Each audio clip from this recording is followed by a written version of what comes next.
Hello, let's give a warm welcome to Jennifer Falloon, our next speaker up, the owner of Forza Investments, a commercial syndication and acquisition company. Jennifer is the owner of Forza Investments. Jennifer has over 900 apartment doors across the nation and is growing.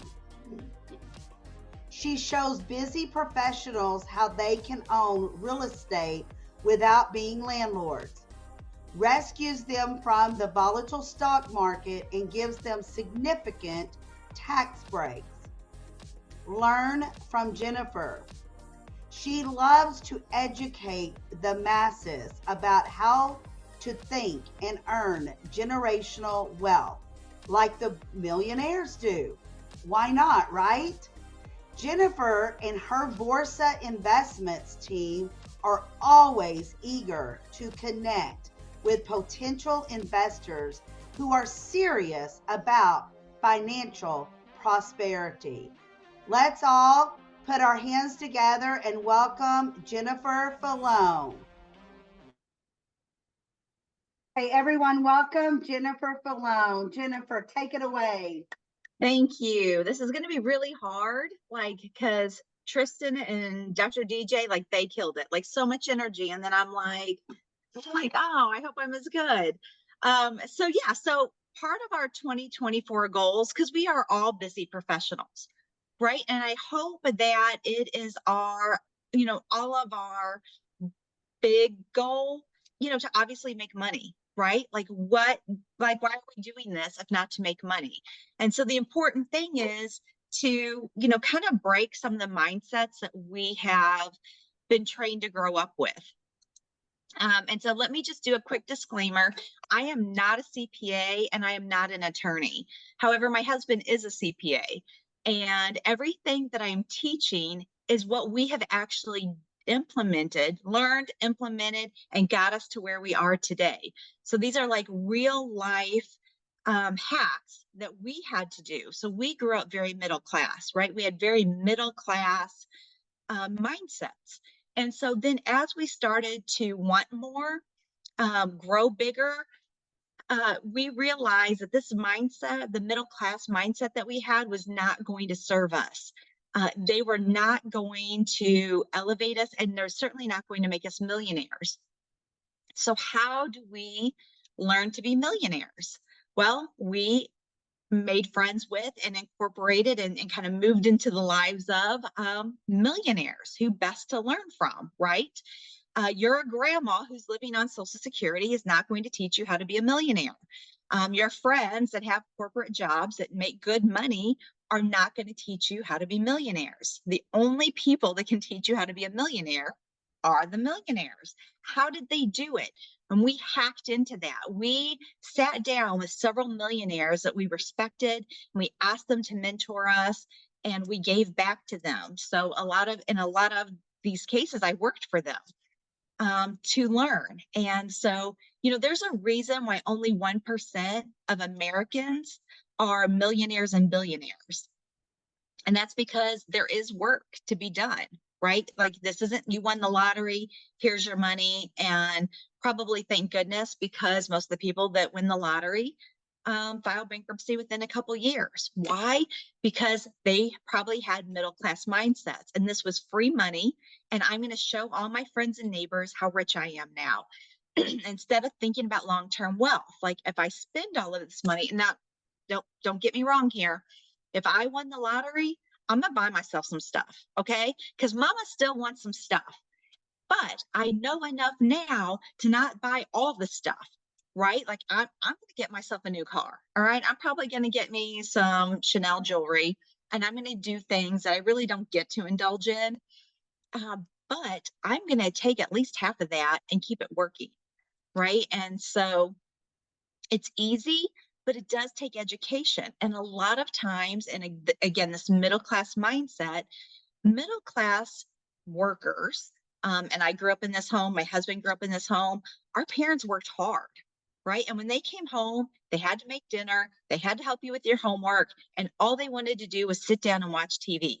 They were not going to learn how, they were not going to read books on how to grow their wealth. They were not going to go to seminars or networking events. It just wasn't going to happen.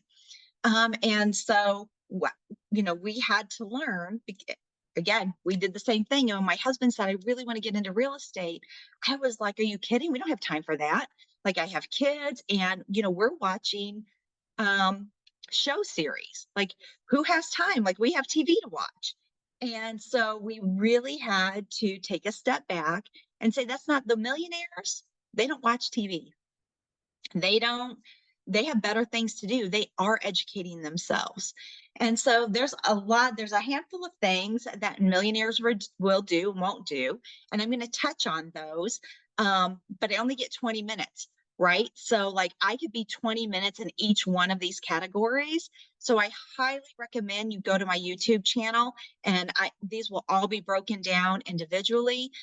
Because they always come with tons of questions, right? And so you can go to my booking link to get these questions answered. So um, again, it's easy, but it does take education. And my favorite part of my business life was when I got to meet Robert Kiyosaki in person. And he said to me, you only need a fifth grade education to do this business. And I was like, hallelujah, this is what I'm supposed to be. Fifth grade, got it, right? Like I can do this. It doesn't take a rocket science, and to have 900 apartment doors, like that's like, 7 complexes. When somebody told me even 3 years ago, well, maybe a little longer than that, 4 years ago, you can own apartment complexes, I'd have been like, you are on crack cocaine. There is no way. I don't have any money. I mean, we had money, but not like who can buy an apartment complex besides like, Donald Trump and Jeff Bezos? Like nobody, right? But it was so easy. And then when it was broken down, I was like, everybody should be doing this. Everybody should be in real estate. And then it just became my passion to teach. And so, here's some of the things that millionaires will and will not do that we learned and had to implement in our life. And I love that Tristan was like, there's a process when you're having a mindset change. This stuff isn't overnight. And I still struggle with some of that middle class mindset. I'm not quite having that abundance mindset that millionaires do. I still have a little bit of fear and trepidation because I did grow up very poor. I was a single mom for 6 years, very poor. And I have to look back and think, if somebody had taught me this when I was a single mom, how much easier would my life have been? And so, it's just my passion to teach and to, really teach the mindset part of it, right? Because that's where it starts. We have to change the stinking thinking that we've been brought up with. But our parents didn't know any better.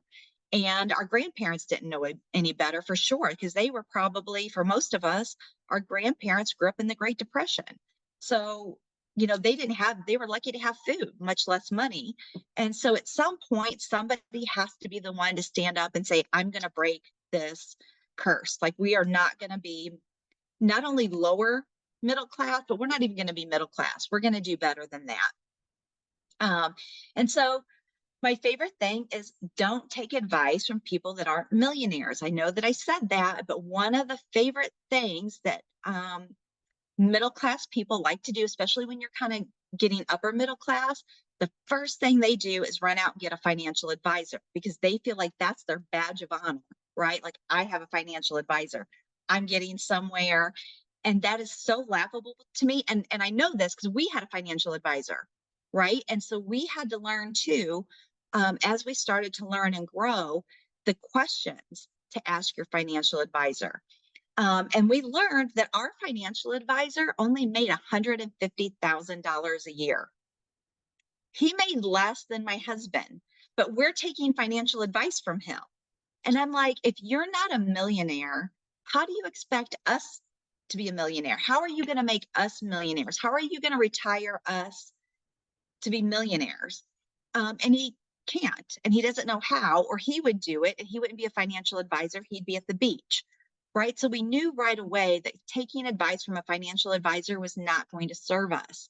We also learned very early that though we told him the things we would kind of want to be invested in, we learned that our money was going to things that we did not believe in.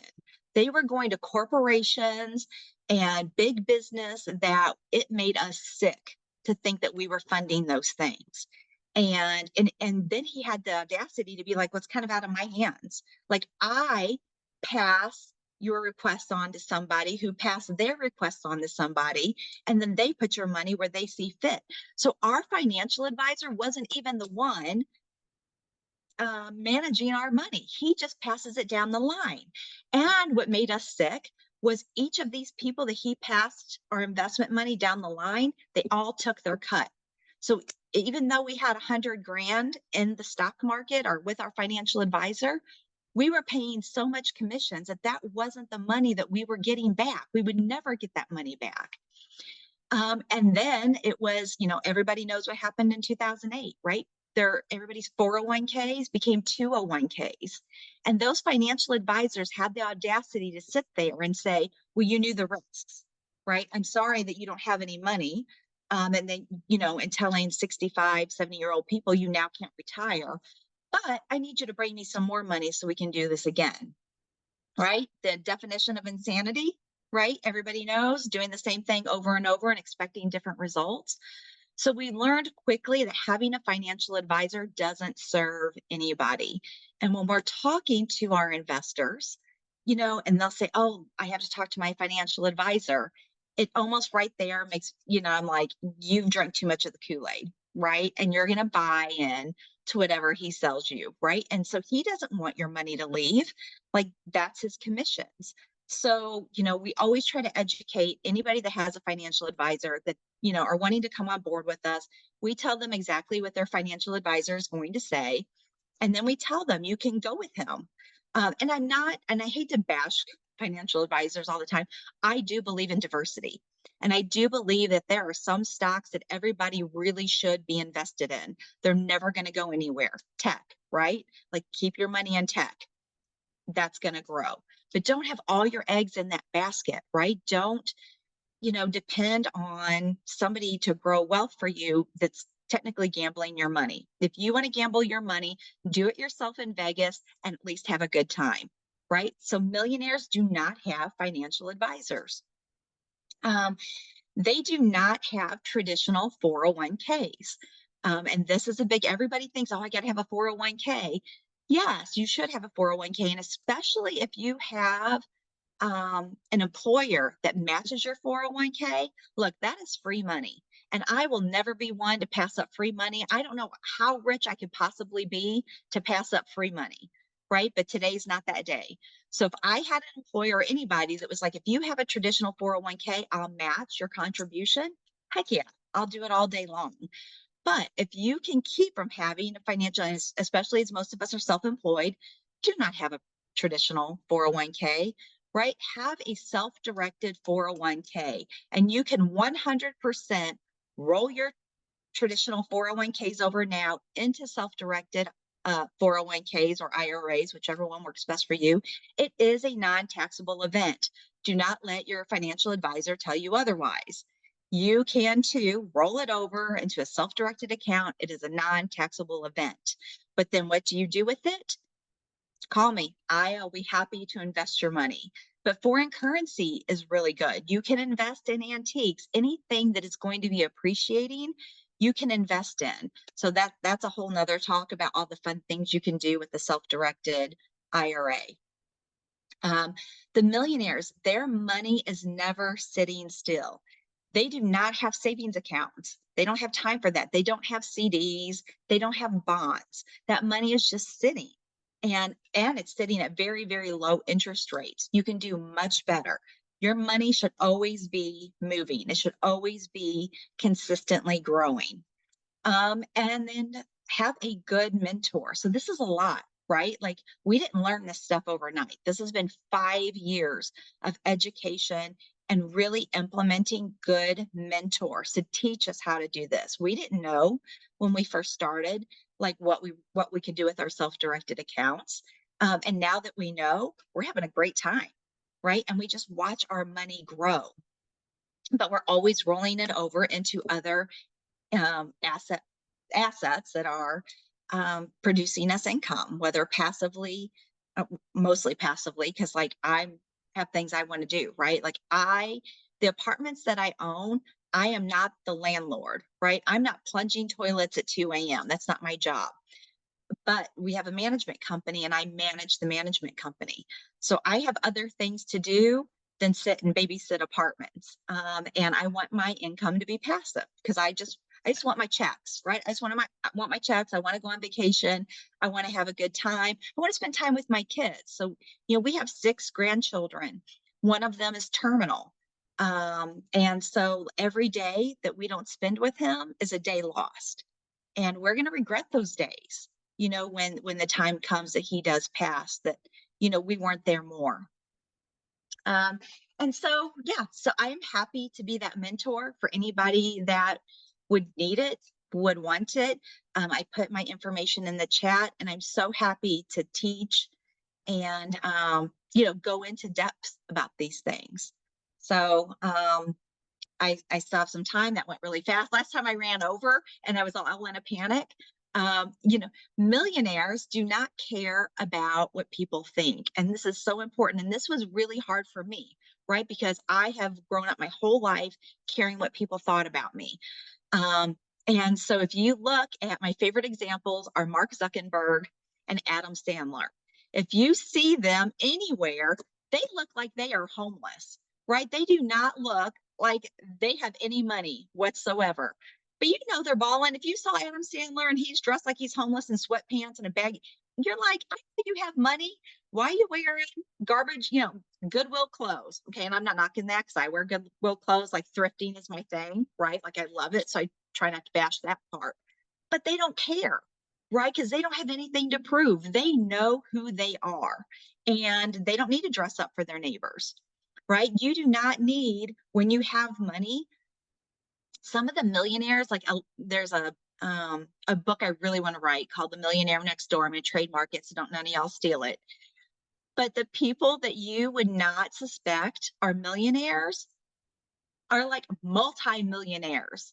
And so I love that because I kind of feel like that, right? Like I don't want to have to keep up with my neighbors. Like a Coach purse, well, I mean, I do like Coach, but like a Louis Vuitton, like a $1,500 purse. I'm like, I don't even know what kind of money I would have to make for me to justify that purchase, right? Because I'm very ministry centered and I'm like, how many kids could I send to camp with that money? How many homeless people could I feed? And so I'm not bashing anybody. If you have a Louis Vuitton, good for you. If I found one secondhand, I would own it too. All right. But I just haven't got, and I probably won't because I don't want to be there. Right. I don't feel the need to keep up with my neighbors or my friends. I have a friend that is like, she like memorizes my clothes, memorizes them. I'm like, I have better things to do, but she'll be like, you've been wearing those same pair of blue jeans for 2 years.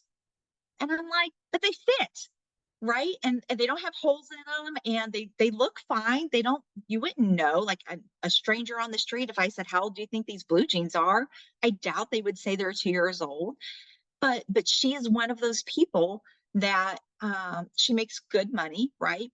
But even if you make good money, it only takes one disaster or one oops for you to lose that money. And then what? Do I care if that happened to me? Do I care what genes I have? So and like she's one of those like, let's keep up with the Joneses. I always have, a new Apple Watch and then criticizes my phone that's 5 years old. But my phone works. Until it doesn't work, why do I need a new one? And I'm not techie. So I don't even want new phones because all the changes. And then I'm like, crap, now I have to learn all this stuff again. And I don't have time for that. But they don't care, right? Don't care when you become a millionaire what people think. It's just not worth it. And that's on them, right? So I don't need to prove to anybody that I'm a millionaire. I can walk you through any one of my apartments and you can just decide for yourself. And so yeah, I'm just kind of out of time here. So I can just go back and and tell a little bit of our story. And that is like we grew up very middle class. I grew up in a very poor, very abusive childhood home. And so grew up with very low self-esteem, very little self-worth. And that kind of held me back at first too, right? Because I had to tell myself, um, I am too worthy of making money, right? And I am too worthy of getting to be a millionaire. And a lot of the things that, hurt me the most when I started this is I was so excited to tell my friends and family because this is so easy and you can do it with no money. I mean, it is very possible to own these apartments with no money out of your own pocket whatsoever.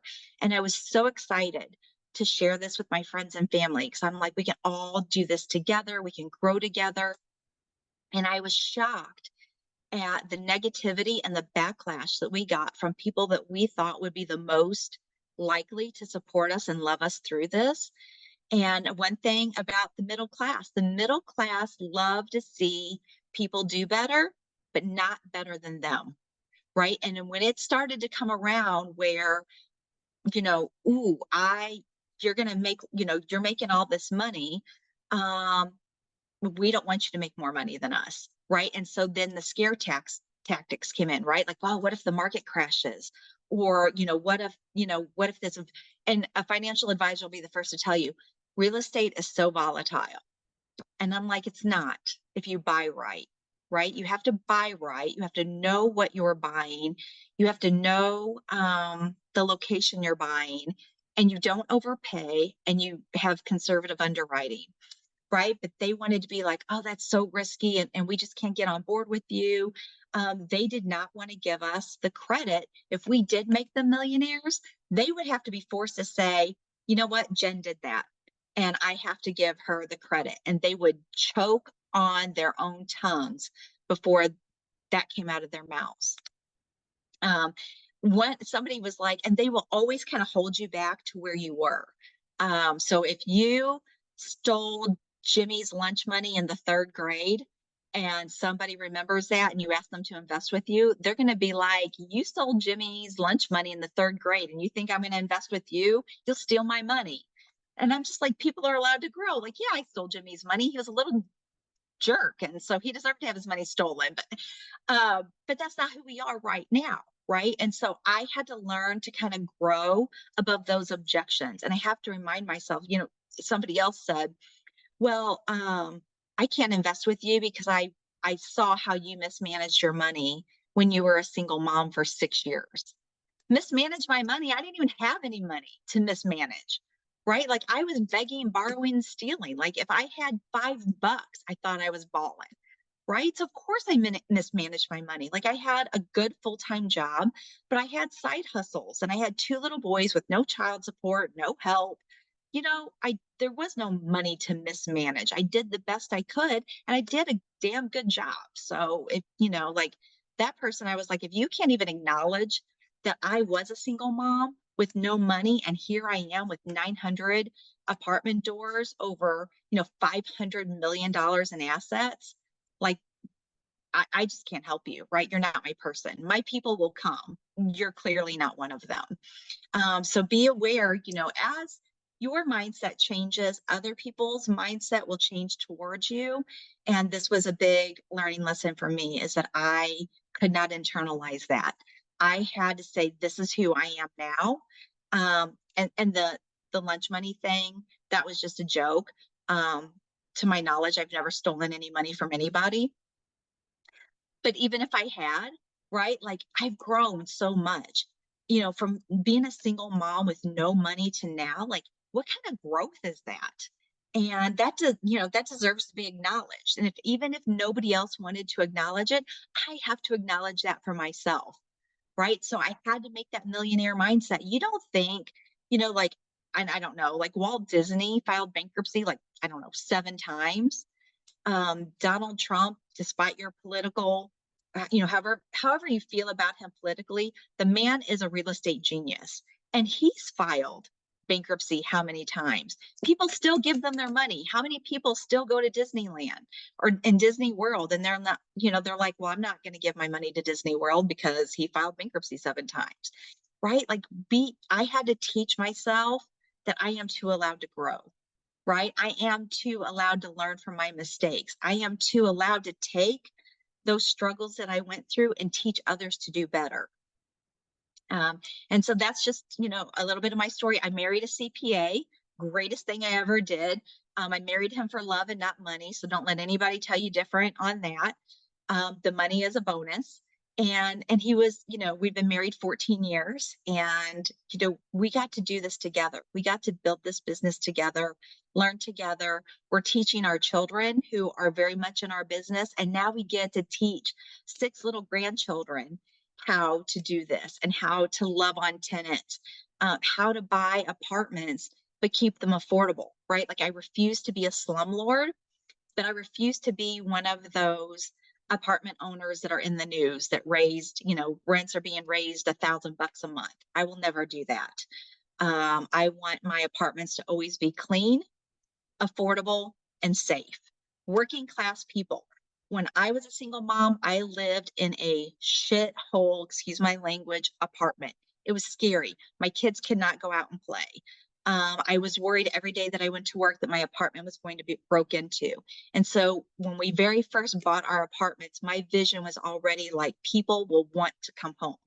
People that want their kids to play outside, they will play outside safely, right? Like my tenants will be very vetted so that the neighbors, you don't have to worry about your neighbors breaking in, right? They're safe, they're clean, they're affordable. I want my apartments to be people that single moms can live in and feel safe. The elderly can live in and feel safe. And so that was just our vision, and I lived that vision out. And so when I first got into real estate, I was like, we can't depend on our middle class friends and family to teach us how to do this. We had to go to the millionaires. And so that's what we did. And so that's my story. And Ladonna, I'm kind of just rambling now, so we can just stop short. And if anybody has any questions, I'm happy to answer.